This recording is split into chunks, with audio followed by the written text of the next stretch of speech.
You're watching Sunday Edition with Bruce Lindsay. In this Sunday edition, death comes unexpectedly. For the young and the old, death is also inevitable. Don't you be afraid, sweetheart. Death is just a part of life. Something we're all destined to do. So why do so many of us have a hard time talking about death? My experience here in the Western world is that we are not comfortable talking about death. We're comfortable talking about a lot of things, but not death. It's almost a superstitious idea that talking about a bad situation like dying will actually bring about that result. But not talking about death and not addressing the fast-rising costs of end-of-life care is pushing our healthcare system to a breaking point. We spend a lot of money in a way that really does not cause our loved one to be more comfortable. In this next half hour, we will have a frank and candid conversation about reaching the end of life, the care, the costs, and what we can do now to prepare us and our families for life's final journey. Good morning. Welcome to this special Sunday edition. Death is a somber topic to tackle. No one wants to end up here prematurely. On Friday, Governor Herbert signed a resolution asking all of us to face the uncertainty of our own deaths and sign an advance directive. It's a very difficult time in that transition as you have to make some decisions. It's emotionally difficult. It's hard to know what are you going to do on behalf of your loved one. An advance directive describes the kind of medical care you want to have if something happens to you and you can't speak for yourself. It can also be a talk you have with your family and your doctor about the kinds of care you want to have. We're going to talk more about advance directives later on. First, let's talk about what we fear most. Here are some unique perspectives on death from people who help families deal with it every day: a hospital chaplain and a funeral director. The closer to death, I find that patients, if they're tired, if they know it's come, a lot of patients know it's coming, if it's closer, and they want to talk about it. Chaplain Susan Roberts spends her day at the University of Utah Hospital comforting the sick. I brought something for you to look at too. And helping people who are facing death to find peace. And we do life reviews. If the patient is able to talk, let's talk about your life. Tell me, what are you going to take with you? What are the memories you're taking with you? What's been important? What's been your life lessons that you've learned? What are legacies you're going to leave? Do you find there's a difference, Susan, between people who have given thought and even made plans or given directives for how they want to die, as opposed to those who have sort of been in denial or put that off? Is there a difference? Oh, absolutely. I think that people that have actually given thought to the idea of dying and what they want that to look like and what's important to them and who they want to make their decisions, I think it's easier on the whole, everybody. It's easier on the patient, it's easier on the family, it's easier on the healthcare system. What's the best way to prepare? Because none of us has a real target date. Right. What's the best way to prepare? I think we need to just start talking about it. It's a reality. You watch the news every day and someone has died who didn't expect to. You don't know how your life is going to change the minute you walk out your door. And I think that we just need to be much more embracing of this is a fact of our life. We come into this world and we will leave this world. And yes, we have a notion that we're going to live into our 80s or our 90s and we're going to have this long, healthy life. And, the hope is that we do. And the unfortunate reality is oftentimes we don't. Roberts finds it is often more difficult for families to accept death than it is for those who are dying. It is one of the most sacred times of your life, and I think that we need to embrace it more and talk about it more. Just as much as we are making plans for babies coming into this world, why don't we make plans for people to leave the world? Roberts believes she has a greater understanding of death because of her own near-death experience. As a child, she went into cardiac arrest on an operating table. Next thing I knew, I was floating. We have a phrase that we say in our church, the peace that passes all understanding. And there are no human words to describe it. There are no human words. And I think that influences my interactions with people that are dying, because my hope for them is I just want to share with them, but wait till you get there. Wait till it happens. It's so peaceful. Kurt Sof grew up around death. I had the privilege of actually living in our funeral home in Murray till I was 10. I saw many profound experiences. I watched my father and my grandfather help families, first of all, be invited into their very private space, a very personal space that not many, even some family members, are not even invited to help them through a transition and through a loss in their life. And I watched them do this, and they became such powerful men in my eyes that I wanted to do what they were doing in helping families. Sof now runs his family's funeral chapels and cremation center. You know, the first thing when I tell them I'm a funeral director, there is a awkward pause. And that awkward pause then usually leads to a funeral story by the person who's asked me the question. Everyone has a funeral story. This sculpture in the foyer of one of the chapels depicts his personal belief about death. The angle that she is at, she's looking backwards toward her family, toward her earth life. Like Chaplain Roberts, Sof finds that it is easier for people to accept death if they have planned for it. We're a death-denying society, and we plan for so many other things. Why don't we plan for this event? We have institutionalized death here. Death usually occurs in homes outside of this country. In the past, death usually did occur at home, not in a hospital room, and after a short illness. But advances in medical technology have made it possible to prolong life even in terminal situations. That has led to new challenges in decision-making for end-of-life care. Can you tell me a little bit about what you've been noticing happening with her lately and what she's been suffering with right now?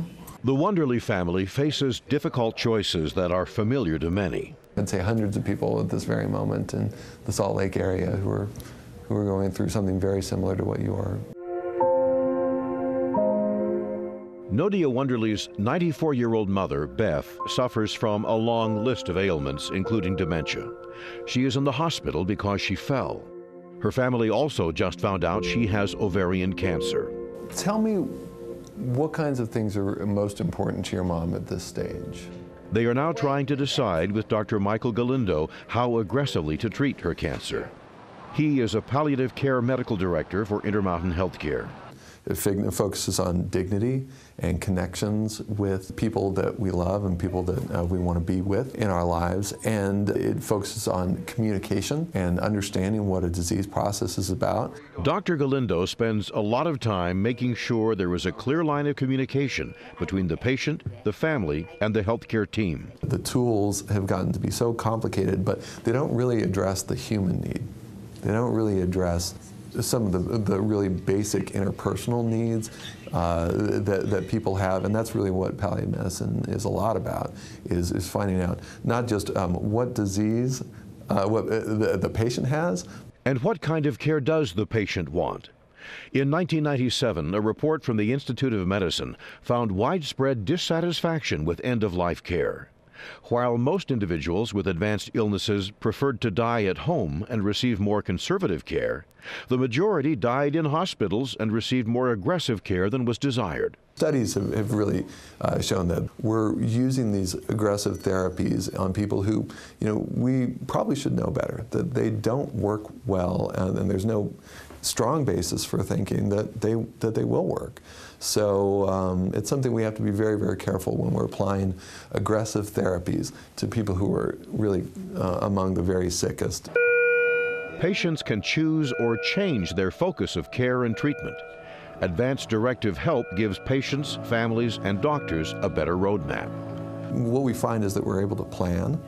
We're able to look ahead. We don't know exactly when people are going to die. The science of prognostication is not very exact. But we're able to look at different contingencies and say, well, if this happens, this is what we're going to do. Laura Voorhees has made her end-of-life care decisions known to her family and her doctors through an advanced directive. I do not want drastic things done, anything that will prolong my life, but not put me on a feeding tube forever so that I cannot communicate or be a part of life. I have no desire for that. Voorhees has a terminal chronic airway obstruction. How have you been doing? Fine, only I should have followed your advice one day. She started receiving hospice care last April. That includes home visits from her doctor. Voorhees says hospice care has given her hope and peace. I don't fear death. I mean, it's a natural thing you're going to do, and it doesn't frighten me to die. In fact, I talk very freely about it. That candor and her planning have been a gift to her family. It eases that burden for us. Our job will be to see that her wishes are carried out. Yes. And that's will be our job. And that's freeing. I think that's really freeing. Voorhees does not plan to spend the rest of her life dying. Rather, she lives each day to the fullest of her capacity. Patience by day, but it's her hope. Peace when the night falls, God's touch when I pray. That's my motto. Approximately 25% of all deaths in this country now occur in a long-term care setting. Studies have shown that patients who receive nursing care at home have a better quality of life and fewer hospital readmissions, which significantly reduces Medicare costs. More importantly, it gives people more freedom to choose how they die. To see it done well and to see it made comfortable and dignified with lots of loved ones around and lots of compassion, it's a very heartwarming thing. That is what Dr. Galindo hopes for all of his patients, including Beth Nelson. She is now receiving hospice care in her daughter's home, and her family says she's doing better. They hope to celebrate her 95th birthday in April. The cost of aging and end-of-life care is growing out of reach for many individuals and families. And those high costs are a big part of the national health care debate. It's a very serious problem, and not a problem for which there is a good political solution. When we continue, we'll take a closer look at the cost of dying with former U.S. Secretary of Health and Human Services, Michael Levitt.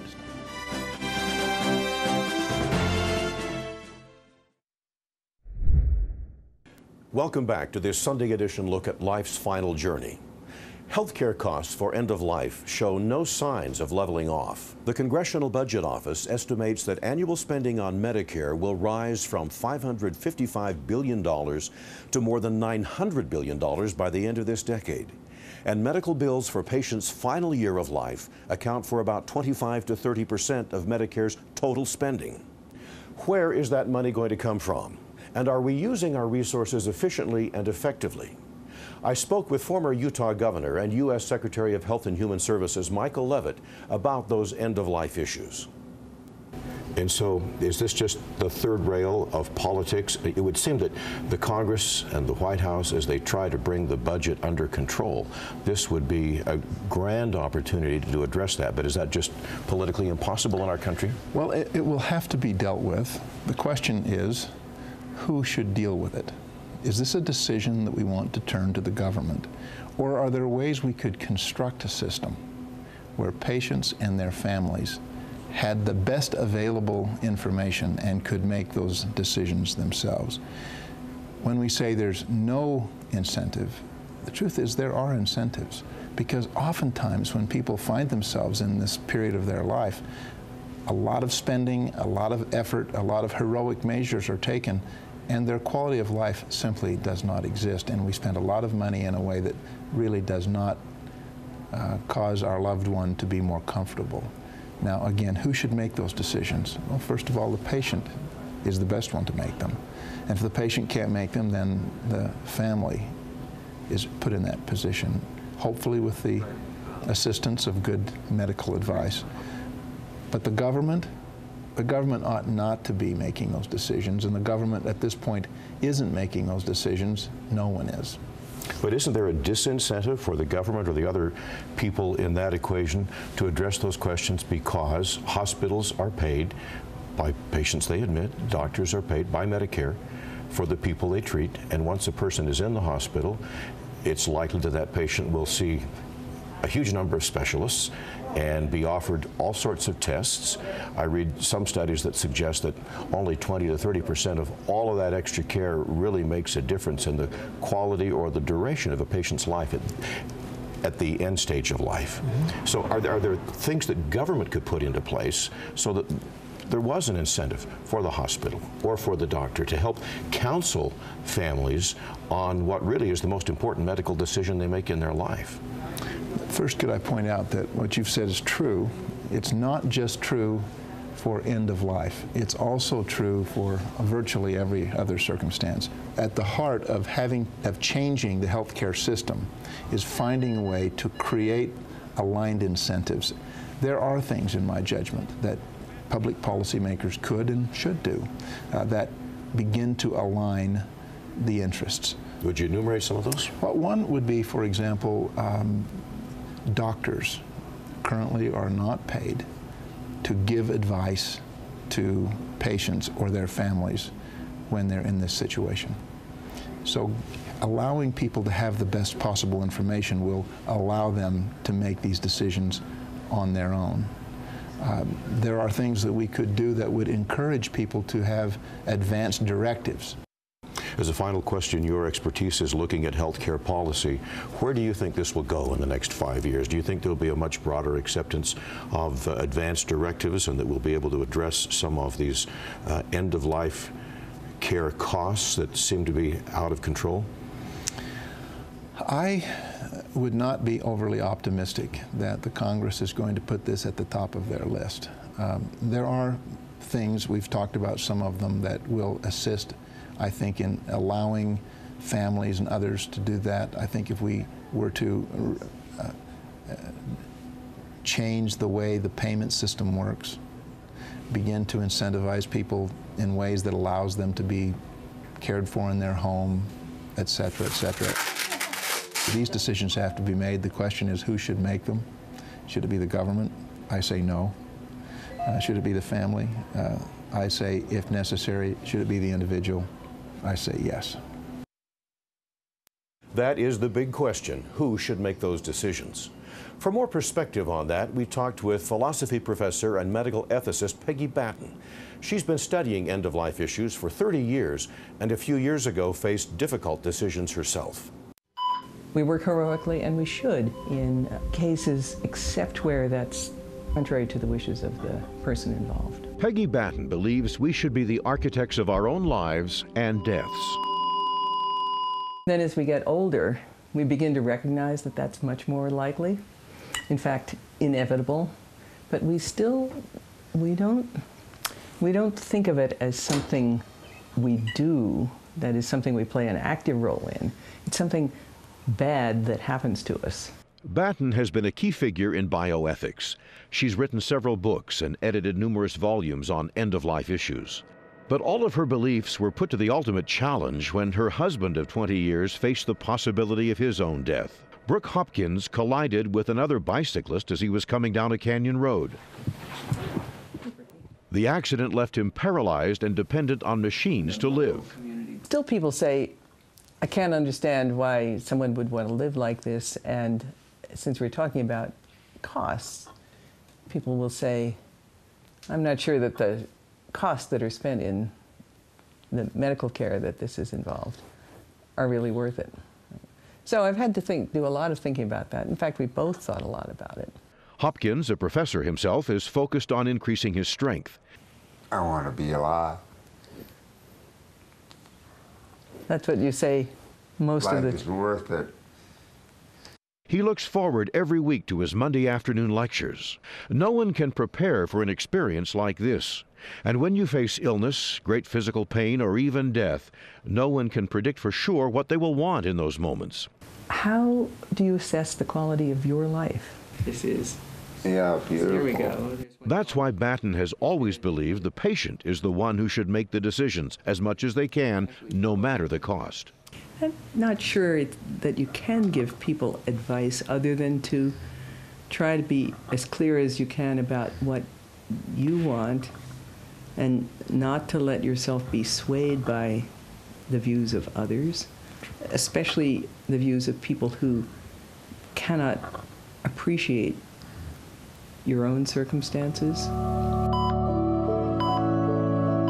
As for the high Medicare and end-of-life care costs, Batten points out those costs will be high because that's when most people will require the most medical care.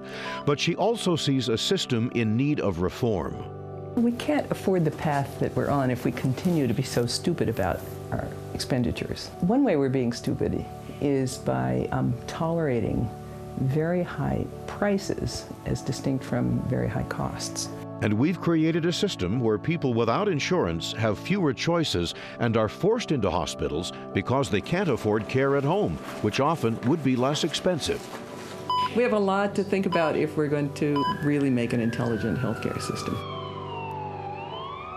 When we come back, a closer look at the documents that will help you express your preferences for medical treatment at every stage of your life.